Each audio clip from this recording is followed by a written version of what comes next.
Saudara, kita ke informasi selanjutnya. Puncak kemarahan warga Pati, Jawa Tengah berujung pada upaya pemakzulan Bupati Sudewo. Tim Pansus Hak Angket sudah mengelompokkan 12 poin dugaan pelanggaran administratif yang dilakukan sang Bupati.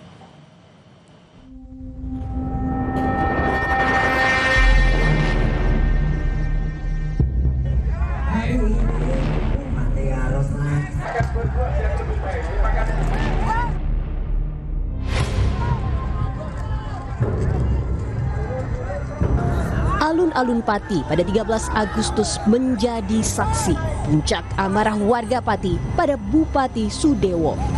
Meski sudah membatalkan kenaikan PBB sebesar 250%, namun warga sudah terlanjur kesal. Dengan arogansinya, Bupati Sudewo sempat menantang warga menggelar demo. Warga kini menginginkan Bupati Sudewo lengser. Kericuhan pun tak terhindarkan. 40 orang dilarikan ke rumah sakit, termasuk Kapolsek Pati Kota yang terluka akibat benturan di kepala. Sebagian besar korban mengalami sesak napas akibat menghirup gas air mata. Ada pula yang patah tulang karena berdesakan saat melarikan diri.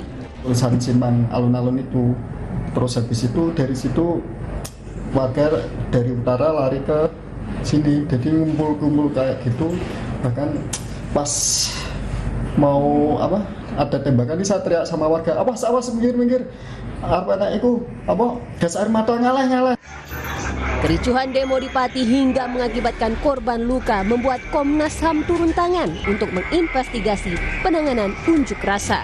Kita coba mendapatkan informasi berapa kekuatan yang dikerahkan, ya, satuan apa saja yang dikerahkan, lalu kemudian apakah prosedurnya dijalankan dengan benar atau tidak, apakah ada tindakan-tindakan kekerasan yang berlebihan seperti penyiksaan misalnya yang terlanjur ada atau tidak. Nah, itu yang kita klarifikasi ke tadi para pejabat utama di Polresta Pati semua hadir lengkap.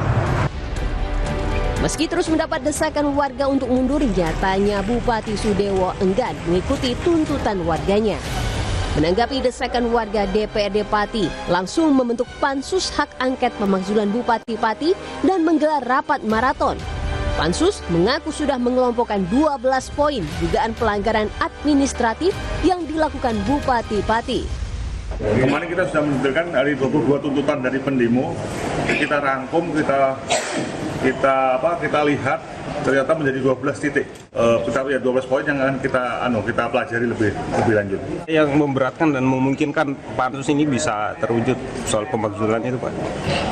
Ya kelihatannya ya bisa, banyak sekali masalahnya, banyak sekali. Kisruh Bupati Pati mendapat sorotan dari Partai Gerindra. Wakil Ketua Umum Partai Gerindra Budi Satriojiwandono menyebut partainya telah memberikan teguran keras kepada Sudewo. Beliau sudah diberi teguran yang keras, ya. Bapak Presiden juga sudah memberi perhatian, Sekretaris Jenderal DPP Partai Gerindra juga sudah memberikan teguran, dan kami akan terus mengawal dan memperbaiki, dan semoga ke depan itu akan bisa lebih baik, dan insya Allah semoga masyarakat Pati juga kekecewaannya bisa terjawab. Desakan masyarakat Pati menuntut mundurnya Bupati Sudewo kini tengah diproses DPRD Kabupaten Pati. Tim Pansus Hak Angket punya waktu 60 hari sebelum nantinya memutuskan apakah Bupati Sudewo masih layak dipertahankan atau justru harus dilengserkan dari jabatannya. Tim Liputan Kompas TV.